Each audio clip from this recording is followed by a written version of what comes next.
अस्सलाम वालेकुम। 10th class हम लोग केमिस्ट्री का चैप्टर नंबर 11 पढ़ रहे हैं, ऑर्गेनिक केमिस्ट्री। ऑर्गेनिक केमिस्ट्री में जो आज हम लोगों ने टॉपिक स्टार्ट करना है, पेज नंबर 55 पे एक टेबल ड्रा किया गया है आपकी बुक पे, टेबल 11.1। ठीक है, टेबल 11.1 में टोटल 10 ऑर्गेनिक कंपाउंड्स मेंशन है। उन ऑर्गेनिक कंपाउंड्स के नेम, ठीक है, 4 ब्लॉक हैं यहाँ पे बने हुए।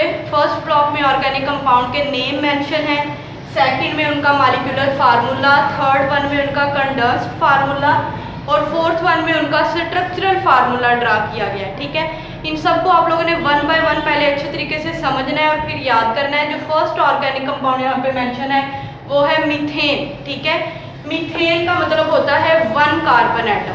ठीक है, और मीथेन का केमिकल फार्मूला होता है CH4। इसमें 1 कार्बन एटम होता है और 4 हाइड्रोजन एटम्स होते हैं। इसका कंडेंस्ड फार्मूला भी यही है जो इसका मॉलिक्यूलर फार्मूला है। कंडेंस्ड फार्मूला में हमने यही पढ़ा था कि जब group of atom join together हों तो ये 1 ही ग्रुप ऑफ एटम है, CH4, तो कंडेंस्ड फार्मूला भी CH4 होगा।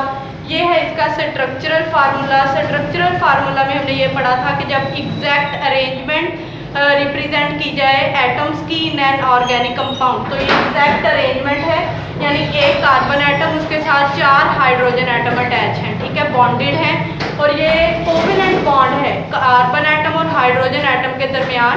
ये कोवेलेंट बॉन्ड है। कोवेलेंट बॉन्ड जब इलेक्ट्रॉन्स की शेयरिंग होगी तो एटम के दरमियान, तो उस बॉन्ड को हमने कोवेलेंट बॉन्ड कहा था। ठीक है, ऑर्गेनिक कंपाउंड कोवेलेंटली बॉन्डेड होते हैं, तो ये सारे जो हम बॉन्ड यहाँ पे ड्रा करते हैं ये कोवेलेंट बॉन्ड होते हैं। सेकंड वन ऑर्गेनिक कंपाउंड है इथेन। इथेन का मतलब होता है 2 कार्बन एटम और इथेन का मॉलिक्यूलर फार्मूला C2H6। इसमें 2 कार्बन एटम होते हैं और 6 हाइड्रोजन एटम होते हैं।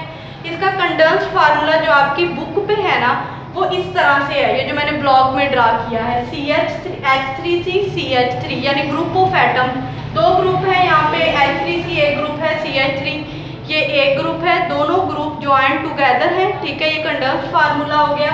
ये मैंने आपको समझाने के लिए नीचे इसको इस तरह से ड्रा किया है, यानी ये वाली जो चीज़ है ना, यानी C और C के दरमियान, दोनों कार्बन एटम के दरमियान ये बॉन्ड है। ये हमने कंडेंस्ड फार्मूला में पढ़ा था कि जब group of atom join together हो विद ईच कार्बन एटम, तो ये ग्रुप ऑफ एटम और कार्बन एटम अटैच है आपस में, ये ग्रुप है, ये ग्रुप है।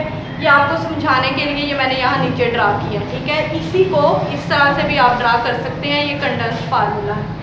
थर्ड वन है यहाँ पे प्रोपेन। प्रोपेन का मतलब होता है 3 carbon atom, molecular formula C3H8, यानी इसमें 8 हाइड्रोजन एटम होते हैं और 3 कार्बन एटम्स होते हैं। आपकी बुक पे कंडेंस्ड फार्मूला इस तरह से ड्रा किया गया है। इस दोनों कार्बन के दरमियान सिंगल बॉन्ड और इस कार्बन के दरमियान भी ये सिंगल बॉन्ड।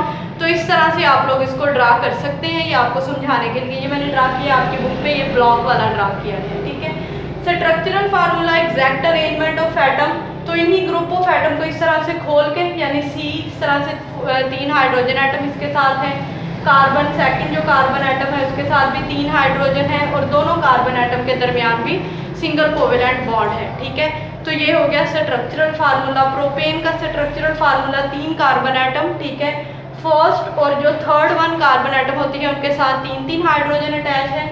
जो मिडल वाली सेंट्रल कार्बन एटम है उसके साथ 2 हाइड्रोजन एटम अटैच हैं। तो ये स्ट्रक्चरल फार्मूला है प्रोपेन का। 1 बाय 1 इसी तरह से 10 यहाँ पे ऑर्गेनिक कंपाउंड है जिनके ये तीनों फार्मूलाज दिए गए हैं और इसको हम 1 बाय 1 स्टडी करेंगे।